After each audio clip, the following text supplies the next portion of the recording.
Star Wars Jedi Survivor has been high on my list of most anticipated games for 2023, and after getting to play it for about 3 hours, well, it shot to the top. Developed by Respawn Entertainment and published by EA in collaboration with Lucasfilm Games, Jedi Survivor is the direct sequel to 2019 Star Wars Jedi Fallen Order. In order to leave the game's narrative surprise, this hands-on preview isn't going to go into the story of the game beyond a brief synopsis. In Jedi Survivor, you play as a mature Cal Kestis. Taking place sometime after the events of the first game, Cal is now a Jedi Knight and feels increasingly dejected with the state of the galaxy.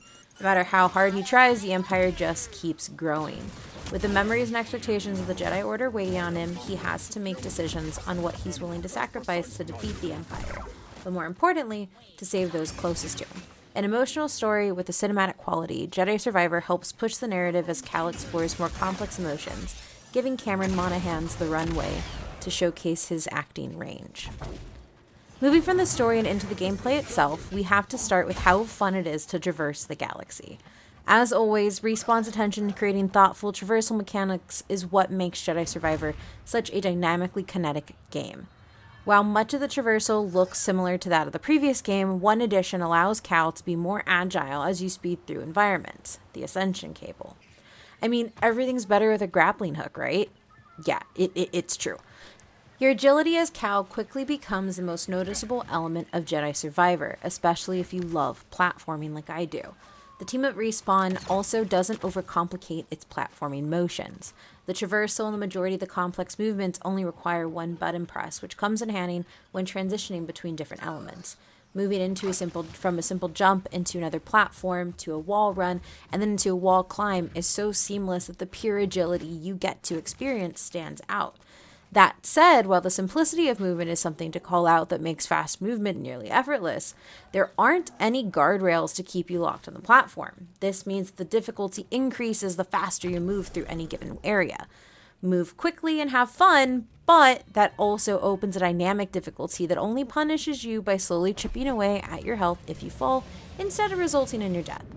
Another element of the platforming mechanics that need to be highlighted is the puzzle designs within them. The world does feature environmental clues to help you find your way through each section of platforming, but as you progress, you need to take stock of your entire surroundings. What cords can you pull to release what gates? What objects can be force pushed to explode? Each environmental puzzle pushes you to see everything as a part of a larger picture and a larger way to experiment your way and find a solution.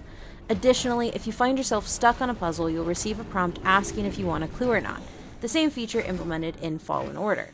By giving the player agency in receiving help, Jedi Survivor truly allows you to play at your own pace.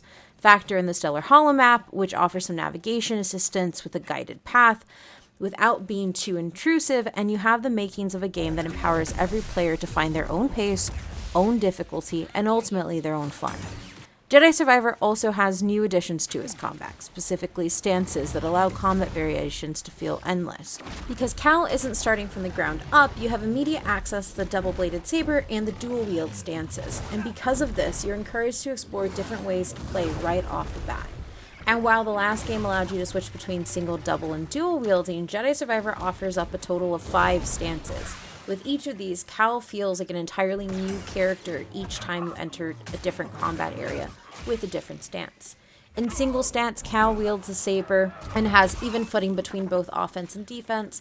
Double-bladed gives you crowd control working as a staff, and for the more aggressive players, which is where I found myself most of the time, the dual-wield stance splits Cal's lightsaber into 2 and offers some higher difficulty and challenge with a high skill ceiling. While the first 3 are available early on because Cal learned them in Fallen Order, the remaining 2 stances come later. Crossguard and Blaster stances also offer more combat diversity, and while I got to see a demo for them, I didn't get the chance to play them myself just yet. But to help you out, Crossguard allows you to deal massive damage but takes a long time to wind up, and Blasters give Cal a long-range attack, and it also just looks cool as hell. While you can manage to play through in just one stance, mixing and matching stances based on enemy type and density is an exciting way to play. Additionally, learning the depth of each playstyle allows you to explore your own interests and your own difficulty. And on that note, while the game still brings forward elements of a Souls game like checkpoints that heal and reset enemies, and the difficulty of losing XP from your last skill point gained upon dying, the team at Respawn has expanded difficulty choices with the Jedi Padawan difficulty that serves as a level between story mode and Jedi Knight. Additionally, it can be changed at any time during your playthrough, allowing you to explore your own boundaries with difficulty. Add in the detailed and expansive perks with a great skill tree for your force powers and individual stances, and it's perfect. Another addition to Jedi Survivor is the expanded customization system, which goes beyond just a poncho or BD1 palette swap. Effectively building on what players got in the last game, there is a rather robust customization system that now allows you to change Cal's physical appearance with hairstyle choices as well as his outfit pieces. Additionally, you can still change BD1's color palette, but this sweet perfect baby droid can also be customized with different visor parts, allowing you to give it a distinctive look beyond your simple palette. Give Cal a pink lightsaber, make BD1 the same shade, and collect different outfit components and hairstyles to change Cal up too. It all just really works. All of that lets you make your version of Cal feel unique and caters to completionist gamers looking for collectibles in a really cool way. But even better, knowing that you can find even more features to equip and chains helps keep you engaged and exploring the world as deeply as you can.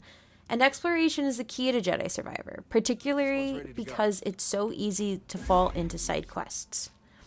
It's not a stretch to say that side quests and main campaign quests are usually pretty distinguishable from one another, but Jedi Survivor builds on the last game and allows the player to seamlessly explore each environment and stumble onto new side quests and ultimately get lost in them. With the new rumor system, players don't just stumble upon quests, but get the chance to seek them out after hearing about them from NPCs. While each quest can still be completed without finding the rumor first, the rumor system offers a deep level of immersion that really pays off. If you're a fan of Star Wars, then you know that everything in the world revolves around a story that is told within it. Star Wars stories are often based in rumors. There are legends that build around individuals like Luke Skywalker, or rumors of cantinas where smugglers meet, and that's what Jedi Survivor taps into. While the rumors I played didn't connect to the existing Star Wars stories like the ones I mentioned, they build out Respawn's Star Wars world, and Jedi Survivor is better for it. The only negative about Jedi Survivor is that despite the jokes of BD1 scans everything, he doesn't actually do that. Instead, BD1 only scans different enemies and wildlife after you've defeated them in combat. Instead of pushing an appreciation for the vast worlds you explore and allowing you to search for new and different creatures in peace, Jedi Survivor wants you to kill them in order to scan, similar to the first game. It's a small gripe for an otherwise perfect game, but given that Respawn has created dynamic and beautiful worlds with much to offer, it's a frustrating element nonetheless. Overall, Star Wars Jedi Survivor iterates on the game that came before it in fantastic ways. It embraces the things that worked in Fallen Order and adds to them phenomenally. While I haven't even begun to touch the narrative elements of the game in this preview, the mechanics and gameplay alone are enough for me to say to play Jedi Survivor when it comes out day one.